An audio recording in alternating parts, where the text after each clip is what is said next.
Bonsoir à tous, bienvenue dans votre émission La Réunion Léla. Ce soir, on va poser une équation. Comment parler de violence avec bienveillance ? C'est le paradoxe. Mais quand on a un psychosociologue sur le plateau, ça en vaut la peine, c'est dans Causement Réunionnais.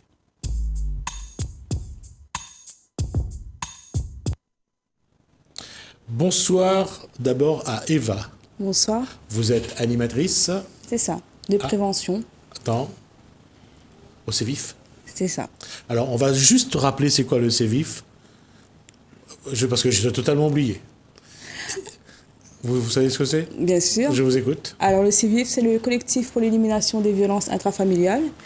Le CVIF consiste à lutter contre les violences intrafamiliales en faisant de la prévention, de l'accompagnement et en travaillant en réseau. D'accord. Et nous avons avec nous Arnold Jacou. Bonsoir, psychosociologue. Ça même. Alors, pourquoi les hommes doivent parler aux hommes ? Eh bien, parce que c'est une carence. Habituellement, lorsqu'on parle de violence domestique, on s'adresse surtout aux femmes pour leur dire « Défendez-vous, ne vous laissez pas faire ». Les messages que les femmes sont chargées de prendre en responsabilité, c'est « touche pas moi, lève pas la main dessus moi ».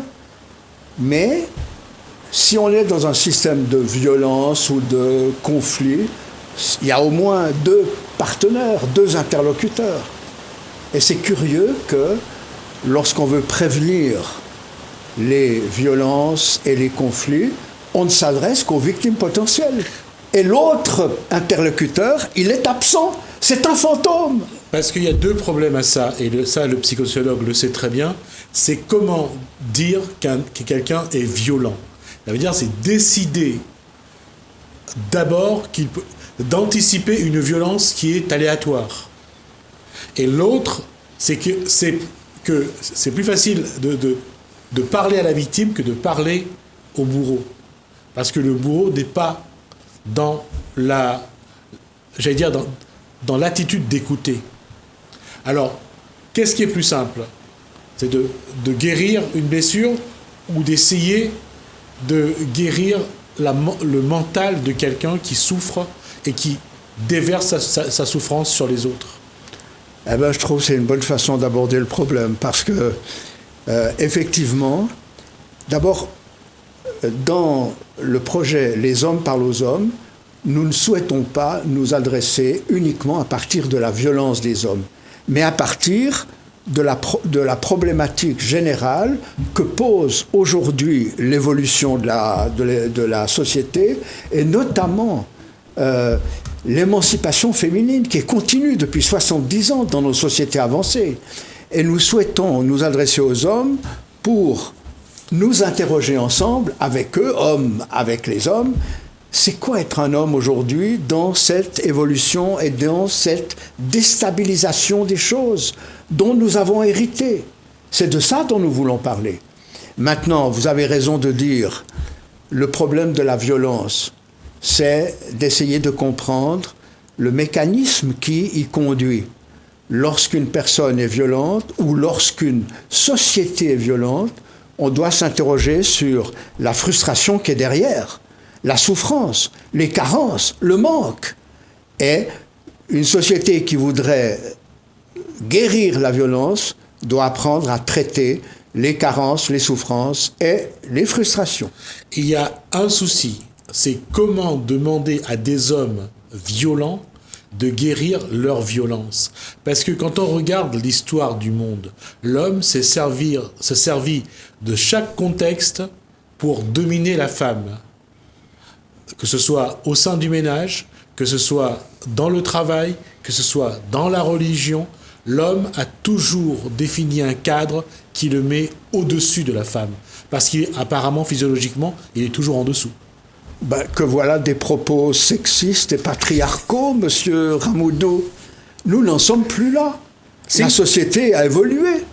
Les femmes, aujourd'hui, ont acquis une place dans la société et un statut social qui fait que cette histoire qui est réelle, historiquement, qui est réelle, est dépassée.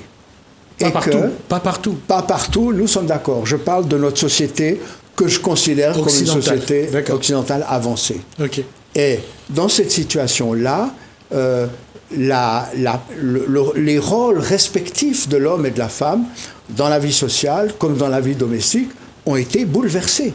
Et il y a des hommes qui se posent des questions.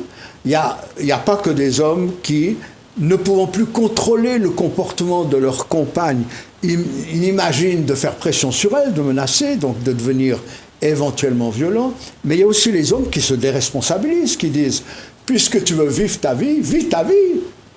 Débrouille-toi. » Et puis il y a des hommes qui essayent de comprendre l'évolution des choses et qui acquièrent, à travers un échange sur leurs propres sentiments, sur l'expression de leurs sentiments et de leurs émotions, ce que nous vivons dans les groupes de rencontres, qui essaient de comprendre quelle place nouvelle ils peuvent prendre dans la société, sans se sentir, dans leur famille et auprès de leurs compagnes, sans se sentir abandonnés, frustrés, manquant d'estime pour eux-mêmes.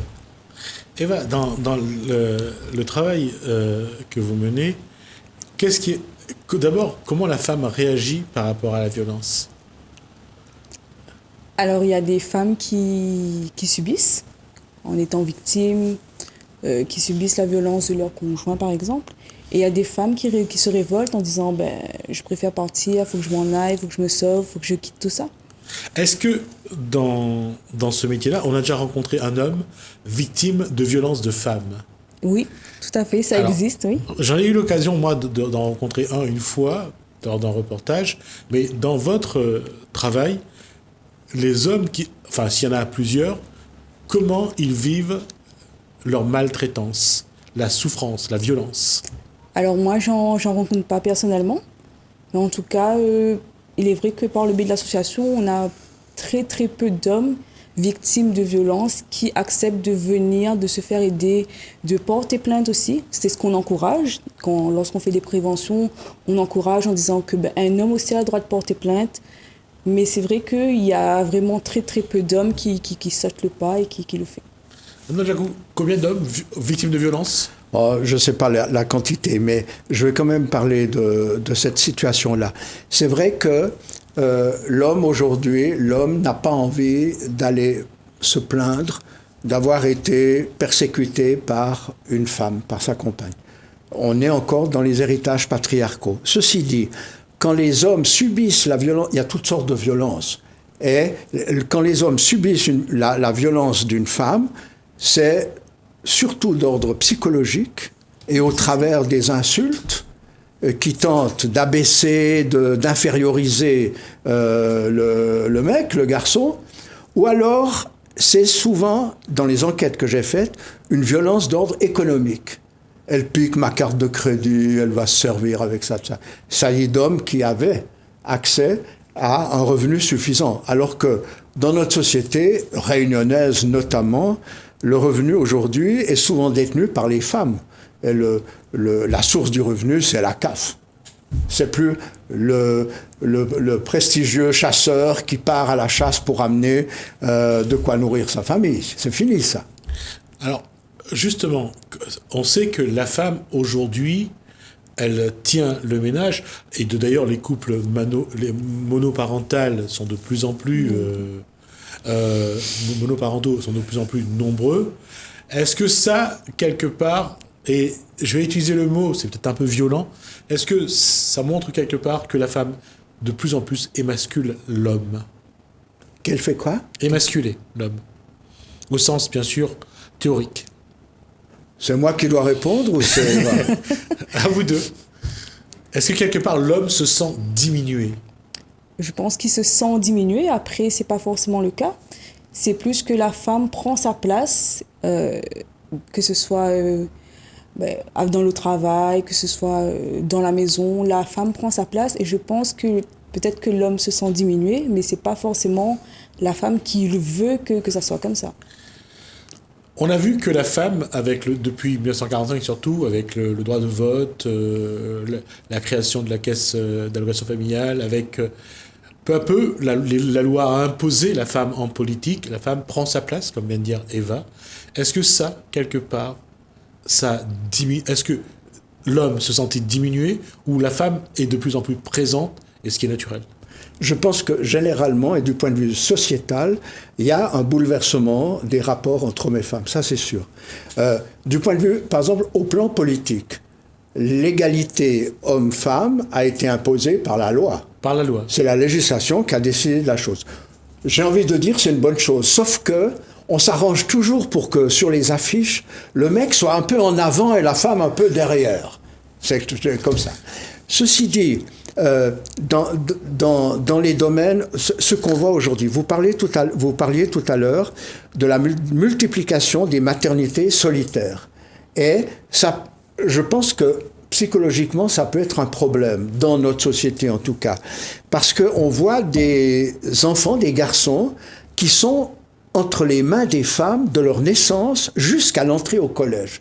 Et il faut parler de ça, parce que tous les espaces sociaux où se construisent les rapports entre les gens, la cohésion sociale, les liens à équilibrer, rééquilibrer ou établir, sont des espaces qui sont de plus en plus féminisés, c'est-à-dire occupés par des femmes. Pas seulement occupés par les femmes, aussi parce qu'il y a beaucoup d'hommes qui démissionnent de leur rôle et de leur responsabilité. C'est une réalité. Oui, d'accord. Mais ça, c'est un problème individuel. Je veux parler au plan social. D'accord. Au plan social, les espaces où se construit la société sont entièrement féminisés. C'est l'éducation. Il n'y a que des femmes jusqu'à l'entrée au collège. Les rares hommes qui sont dans les écoles primaires, c'est les directeurs, attention. Dans le monde social, de l'action sociale, de l'aide sociale, il n'y a que des femmes, sauf les directeurs, mecs. Dans le monde médical et médico-social, la féminisation est massive. Dans le monde judiciaire, c'est pareil. 50% des agents judiciaires sont des magistrates ou des avocates. Et là, on peut se demander socialement, où sont les hommes ? C'est pas qu'ils aient démissionné. Ils sont dans la technique, ils sont dans l'informatique, ils sont dans l'industrie. Mais là où se construit la société, il y a surtout des femmes. Je ne suis pas opposé à ce que les femmes soient là, bien au contraire. Mais je pense qu'il y a un déséquilibre des problématiques sociales. Est-ce que ça veut dire que la femme prend sa place, comme a dit Eva, donc s'émancipe, ou est-ce que c'est l'homme qui, face à cette situation, préfère abandonner? Moi, je pense que nous sommes tous des marionnettes. C'est personne qui décide, c'est les lobbyistes qui décident, c'est la finance qui décide où tu vas mettre ta place, où tu vas produire, où tu seras le mieux pour que la société continue à fonctionner. Je pense que individuellement, nous avons peu de choses à dire, soit comme hommes, soit comme femmes. Oui, mais il faut quand même trouver un équilibre. Pour l'instant, il y a un fort déséquilibre. Soit l'homme est présent et quand il a ses problèmes, il devient violent, soit la femme est capable de faire face seule, ou soit elle se soumet si en face il y a de la violence. Soit elle part, ou soit elle se soumet. Comment, et dans la construction des hommes de demain, parce que tout à l'heure, Anna Jaco a parlé de cette femme, de cet enfant qui reste chez maman jusqu'au collège. Comment un enfant se construit sans la présence d'un homme et seulement d'une femme? Oui, la question est particulière. Oui, pour moi, c'est un problème. Oui. Les études de genre tendent à montrer qu'au fond, ça n'a pas une importance réelle, que c'est l'amour qui compte. Moi, je pense, c'est ce que je pense, mais évidemment, on peut contester ce que je pense. Je pense qu'un garçon a besoin de s'identifier à une image masculine qu'il admire, qu'il reconnaît, avec laquelle, quand je dis image, une personne réelle, avec laquelle il est en action, en interaction constante. Alors, ça peut être un père, mais ça peut être, c'est clair, également un autre homme proche, un petit père, un oncle, un grand-père, tout ça. Mais il me semble encore, en ce qui me concerne, qu'il est nécessaire de distinguer, sans les opposer, le genre masculin et le genre féminin. C'est-à-dire l'homme et la femme tels qu'ils sont. Ça me semble vraiment un repère avec lequel nous pouvons encore, dans les situations présentes, travailler avec sécurité. Eva, quel travail il faut mener aujourd'hui pour les femmes victimes de violences? comment s'exprimer, comment faire en sorte qu'elles expriment aussi leur souffrance? Alors, il faudrait qu'elle parle. C'est ce qu'on fait. Nous, c'est vrai qu'on fait un travail de prévention, notamment en CVIF. Après, dans l'accompagnement, ce qui est important, c'est que les femmes parlent, se libèrent, se reconstruisent aussi après. Il y a différentes manières de se reconstruire. Il y a des thérapeutes, des psychologues. Il y a vraiment différentes manières pour qu'elles se reconstruisent et qu'elles prennent leur place, comme je dis depuis tout à l'heure. Ensuite, nous, on fait aussi un travail envers l'homme. C'est que l'homme accepte ses émotions, accepte qui il est, accepte que la femme s'émancipe et tout, pour pouvoir être, comme Arnold le dit, égaux. Qui doit éduquer le garçon qui va devenir un homme à accepter ses émotions, à accepter ce qu'il doit découvrir et comprendre que la femme n'est pas sa propriété, son exutoire surtout. Non, mais je pense que ce n'est pas un problème simplement individuel. C'est un problème qui touche à l'ensemble de notre société. Je voudrais quand même rappeler qu'ici à La Réunion, depuis 2004 jusqu'à cette année, 50 femmes ont été tuées par l'homme qui disait les aimer, qui les avait aimées, compagnons, ex-compagnons, 50 femmes en 15 ans. Et on ne parle pas de celles qui ont survécu. On ne parle pas de celles qui se font tabasser tous les jours. Au point que on sait quand même, on calcule les choses, on utilise toutes les statistiques aujourd'hui. Chaque jour, dans les commissariats de police et dans les brigades de gendarmerie, la moyenne statistique des plaintes pour violences domestiques, c'est 5. Entre 5 et 6 par jour. Je ne sais pas si vous vous rendez compte ce que ça veut dire. Ça veut dire qu'il y a un vrai problème de société. Pas simplement une accumulation de faits divers individuels qu'on peut aborder en aidant les gens, tout ça. Il y a un problème de société. Le Grenelle des violences intrafamiliales 2019 avec Marlène Schiappa et autour d'elle le gouvernement a tenté d'aborder cette question, de la prendre au sérieux, ce qui est vraiment heureux. Il était temps que les pouvoirs publics s'occupent de la chose. Mais en 2019, l'année du Grenelle des violences intrafamiliales, où il y a une sensibilisation de la population française entière, partout, il y a eu 21% de plus de féminicides. 146 femmes en France, y compris les DOM, ont été tuées par leurs mecs. Ça veut dire qu'on n'est pas au bout de ces problèmes. Et le pire, quand on parle de prévention, le pire, c'est que sur 100 femmes qui sont tuées en France, 37 avaient été portées plainte à la police ou à la gendarmerie et il ne s'est rien passé. 37% des femmes tuées avaient déclaré, porté plainte auprès des forces de l'ordre. Donc ça veut dire qu'agir en matière de prévention a un caractère complexe, indispensable à tous les niveaux. Bon, nous, modestement, selon la stratégie du colibri, que vous connaissez bien, nous faisons ce que nous pouvons en nous adressant aux hommes, en travaillant avec eux, en nous demandant comment on peut construire ensemble des messages qui seraient portés ici à La Réunion par des hommes prestigieux, des leaders politiques, des leaders sportifs, des leaders culturels, qui vont dire aux hommes: aujourd'hui, tu dois réfléchir à ta manière d'être un homme, à ta manière de construire ta vie dans ton rapport avec les femmes.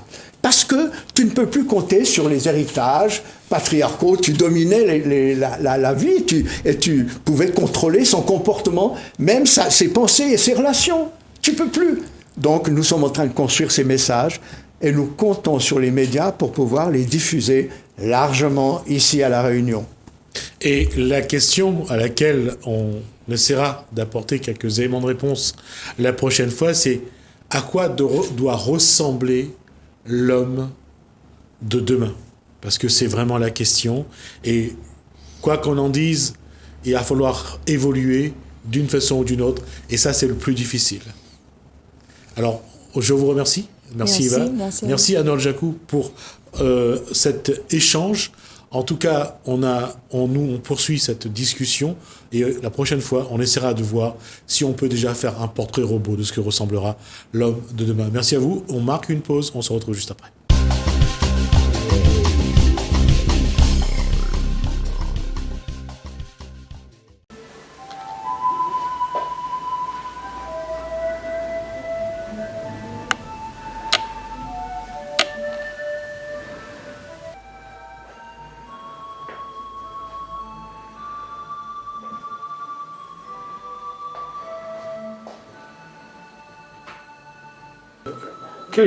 Quel est le ressenti avant de faire le... C'est la nervosité, c'est la tension, quelle émotion?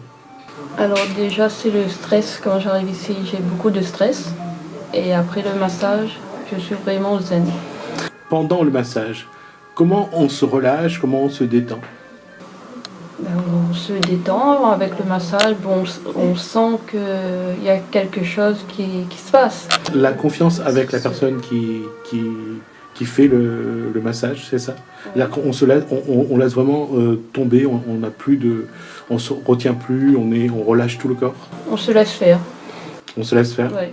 Pendant que le corps, j'allais dire, masse la chair comme ça, c'est ça qui permet de se relâcher, de ressentir du bien. Oui. Que ce soit au niveau des épaules, pendant le massage, ou au niveau des pieds, la sensation est toujours la même? Oui.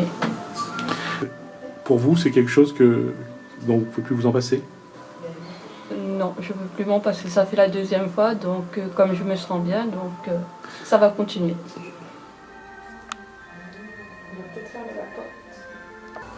Comment a commencé l'aventure de créer un centre esthétique pour la position et ailleurs? D'accord, donc nous avons commencé en fait sur le site du Tampon en 2016, Corps à Cœur qui m'a été né de fabrication d'idées en fait lors de mon parcours scolaire en BP esthétique à La Réunion même, et du coup elle a pris naissance en 2016. L'aventure a continué cette année avec l'ouverture en fait à la possession. Donc le principe de Corps à Cœur, c'est vraiment écouter son cœur et prendre soin de son corps. Tout ce qui va rejoindre justement l'esprit et le corps en règle générale. Voilà, vraiment l'équilibre des deux.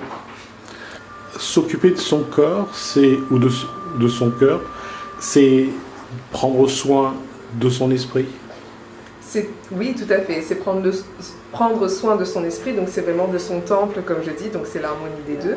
Donc vraiment, savoir prendre un temps pour soi, se faire plaisir, ce qui va jouer sur tout ce qu'on a dit en amont, sur le bonheur, le bien-être, se sentir bien, l'état d'esprit, le mindset, la confiance en soi. Donc c'est vraiment prendre un instant avec soi. Voilà.